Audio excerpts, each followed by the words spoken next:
Garbage Day.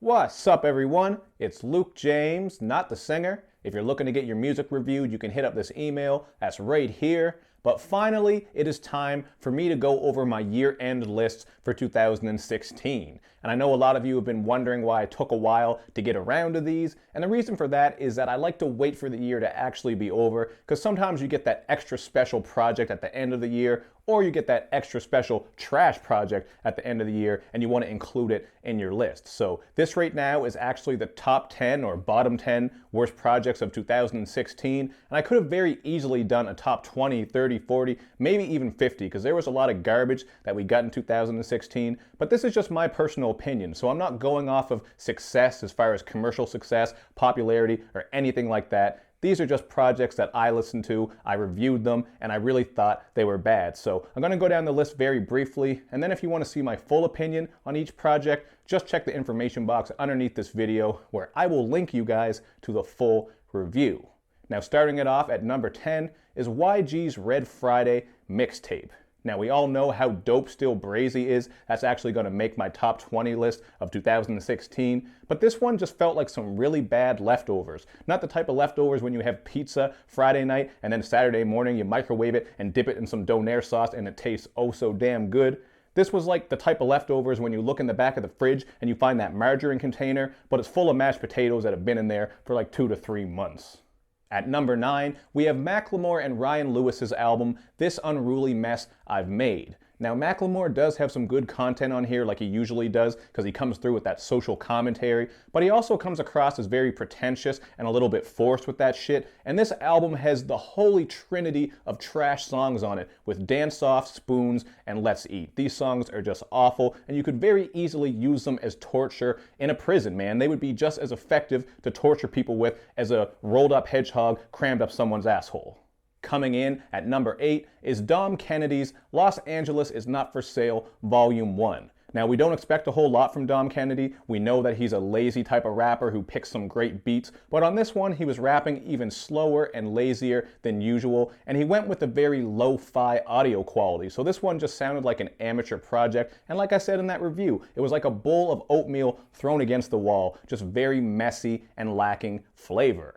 Coming in at number 7 is Lance Skywalker's Introverted Intuition album. And I know some people have broken this one down and said that, oh man, it's really deep about psychology and different introverted intuitions and personality types. And blah, man, get out of here with that shit. This was just a very sloppy album with very sloppy song structures. And I think people are giving this one more credit than it deserves just because it's a TDE release. But there really wasn't much to this one that I thought was great. And I thought it was very, very lacking when it comes to the direction of it. Now, coming in at number 6 is Lil Yachty's mixtape, Summer Songs 2. Now, Lil Yachty is a very polarizing artist. He's had a very successful year. He's done a lot of features here and there, and his projects have definitely gotten some buzz. But this shit to me just sounded like if a young child got a hold of a Fisher-Price recording device, like one of those old-ass radios that's white, red, yellow, blue, and green. You know which one I'm talking about. You might have had one back in the 80s and 90s. It's like if a kid got that and then started auto-crooning over top of some Casio keyboard beats, like the shit when you press it on the keyboard and just goes and then there was some deep bass put under the production just to add a little bit to it. This one was just terrible. Meeting us halfway at number 5 is 21 Savage's Savage Mode mixtape. And I know what some people are going to say, oh man, he's just so dark and grimy and evil, and the production is crazy. But for me personally, I think his flow is one of the laziest ones I've heard all year. He pretty much says nothing of interest, and I didn't think that these were Metro Boomin's best beats either, although X has grown on me over a while. But overall, as one of the XXL freshmen, he did not deliver for me at all this year, especially with this mixtape, which I thought was extremely forgettable.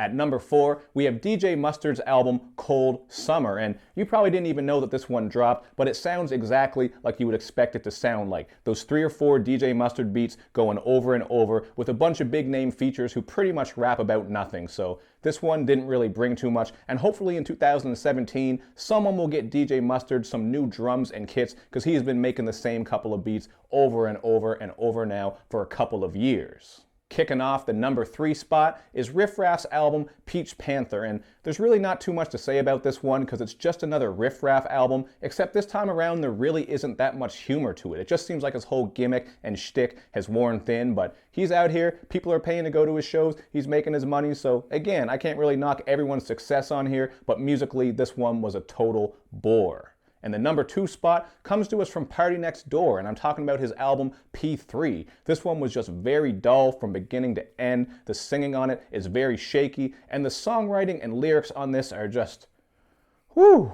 There is some awful shit on this, and possibly the worst line of the year was on this project when he said, "I ain't looking for a boo, I ain't no Ghostbuster." That is just trash, trash, trash, trash, trash, trash, trash, trash, trash, trash, trash, trash, trash, trash, trash, trash. And lastly, my number 1 pick for the worst project of the year has got to be Designer's mixtape, New English. He had a lot of success with the song Panda, but this tape did nothing to build on that success, and ultimately it was just a mess of half-finished songs, no good content, a bunch of dumb ad-libs,